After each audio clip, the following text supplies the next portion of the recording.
मुझे गिरधा जी की वो पंक्तियां याद आ रही हैं जिसमें वो कहते हैं कि सारा पानी चूस रहे हो, नदी समंदर लूट रहे हो, गंगा यमुना की छाती पर कंकड़ पत्थर कूट रहे हो, महल चौबारे सब बह जाएंगे, खाली रोखड़ रह जाएंगे, और बूंद बूंद को तरसोगे जब, बोल व्यापारी तब क्या होगा।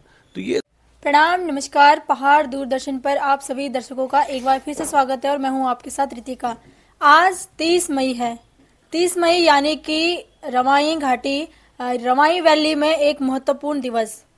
आपको बता दूं कि 30 मई सन 1930 में रवाई घाटी में एक महत्वपूर्ण आंदोलन हुआ था जो कि ढक्कन आंदोलन नाम से प्रसिद्ध था। इस आंदोलन में सैकड़ों लोगों की मौत हुई, कुछ लोग गिरफ्तार हुए और काफी भयावह इस दिन को रवाई घाटी के इतिहास में देखा जाता है। तो आज वो दिवस था, काफी लोग वहां पर मौजूद थे और उस दिवस को एक मेले के रूप में मनाया गया और जिन्होंने वहां पर बलिदान दिया था उनको आज भावपूर्ण श्रद्धांजलि दी गई, उनको आज वहां पर याद किया गया। तो आज हमारे साथ प्रदीप गैरोला जी मौजूद हैं, जो कि इस समय समाज सेवी हैं। उनसे ही बात करेंगे तिलाड़ी कांड के बारे में, ढक्कन आंदोलन के बारे में और इतिहास में इस विषय पर चर्चा करेंगे कि इतिहास में किस प्रकार से इस आंदोलन को देखा गया था और आज के स्थिति में यह आंदोलन किस प्रकार से देखा जाता है। जी सर, सबसे पहले आपका स्वागत है हमारे चैनल पर। धन्यवाद। पहले आप हमारे दर्शकों को अपनी थोड़ी बहुत जानकारी दे दीजिए, उसके बाद हम आगे सवालों पर पूछते हैं। मैं प्रदीप गैरोला और आज हम इस शहीद दिवस पर आपके सभी दर्शकों से, आपके सौजन्य से रूबरू हो रहे हैं। इसके लिए मैं आपका भी और आपके दर्शकों को भी पुनः एक बार प्रणाम करता हूँ। जी, बहुत बहुत धन्यवाद आपका। मैं आपसे जानना चाहूंगी कि जो ये तिलाड़ी कांड है, ढक्कन आंदोलन है, वो ये किस प्रकार की उसकी पृष्ठभूमि थी, क्या रूपरेखा थी, किस प्रकार वह आंदोलन हुआ, क्या क्या उसकी क्या क्या घटनाएं उसमें सम्मिलित थी और किस वजह से हुआ, इसका कारण क्या था? शहीदों की चिताओं पर लगेंगे हर वर्ष मेले, वतन पर मरने वालों का यही बाकी निशा होगा। तो जो लोग समाज के लिए कुछ कर जाते हैं, कुछ खो देते हैं, अपना बलिदान दे देते हैं, त्याग समर्पण सब दे देते हैं, उन लोगों को इन ऐसे ही शुभ अवसरों पर उनके मेले आयोजित किए जाते हैं। और वो महापुरुष थे, वो पुरुष थे जिन्होंने हमें हमारे हक हकूक दिलाए। जब आज से 95 वर्ष पहले हमारे हक हकूकों पर डाका डालने की कोशिश की गई राजतंत्र में, तब राजतंत्र में भी वो इतने निर्भीक और बहादुरी से लड़े कि उन्होंने अपने प्राणों की चिंता न करते हुए अपने प्राणों का त्याग कर दिया, लेकिन अपनी जनमानस के लिए, अपनी आने वाली पीढ़ी के लिए वो हक हकूक छोड़ गए हमारे लिए। जी, जो ये आप हक हकूकों के वन अधिकारों की बात करें, वो किस प्रकार के वन अधिकार थे, किस प्रकार के हक हकूक थे, आप सरल शब्दों में दर्शकों को बताना। ये जल जंगल जमीन से जुड़े हुए हमारे हक हकूक थे। उस समय जो है कहा जाता है कि उस समय राजतंत्र ब्रिटिश राजतंत्र था और ब्रिटिश कालीन में 1885 में वन बंदोबस्त की कानून इन्होंने लाया था, जिसको जो है यहाँ पर जो है 1927 में जो है टीरी राजशाही में भी लागू किया गया।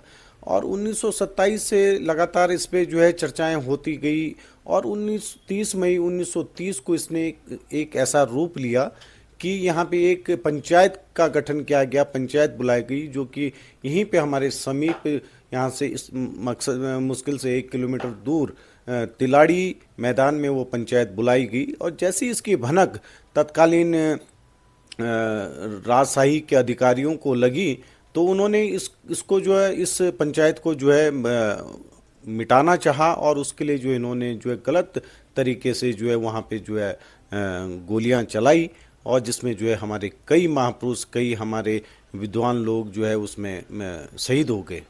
जी, गैरोला जी, मैं आपसे जानना चाहूंगी, आप आज वहां भी गए थे उस स्थल पर, तिलाड़ी कांड जहां पर हुआ था, तो वहां पर आप किस तरह की व्यवस्थाएं देखते हैं, क्या उसका आपका आगामी विचार है, किस तरीके से उसमें सुधार होना चाहिए, क्या व्यवस्थाएं वहां पे होनी चाहिए कि लोग उस स्थल को जाने, उसको पहचाने, वहां पर जाएं लोग, किस प्रकार से आप वहां की योजनाएं देखते हैं? देखो, मैं अपनी राय बता सकता हूं। जो मैं चाहता हूं कि उस शहीद स्थल को और भव्य और सुंदर और बहुत ही अच्छे तरीके से उसको और डेवलप किया जाए।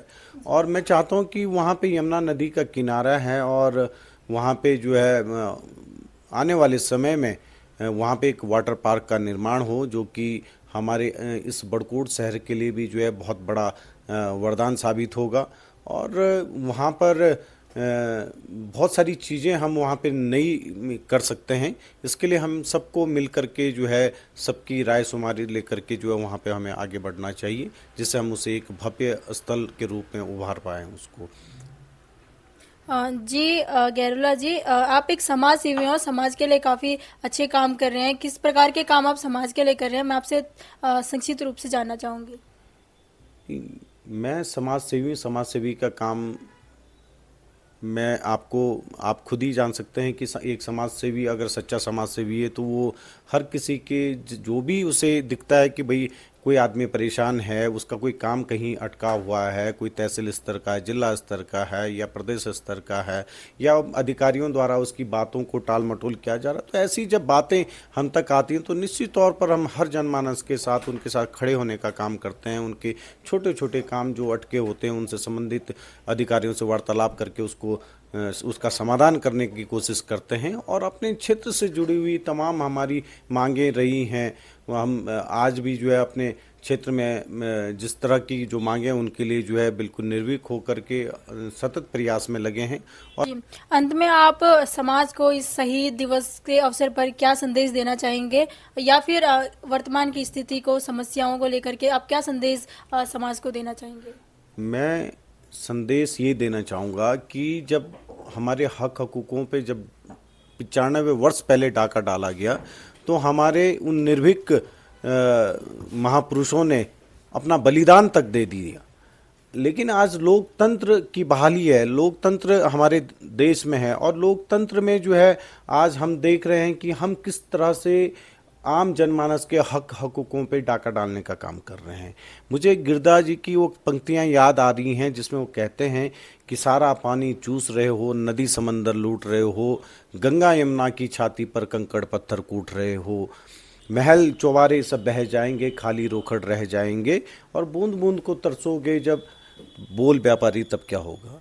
तो ये लाइनें उस समय की गिरधा जी ने लिखी हैं। उनको पता है कि आज का जो समाज है वो हमारे जो हक हकूक़ हैं उन पे डाका डालने का काम कर रहा है, और अनिश्चितता के और जो है हमें मजबूर किया जा रहा है बढ़ने को।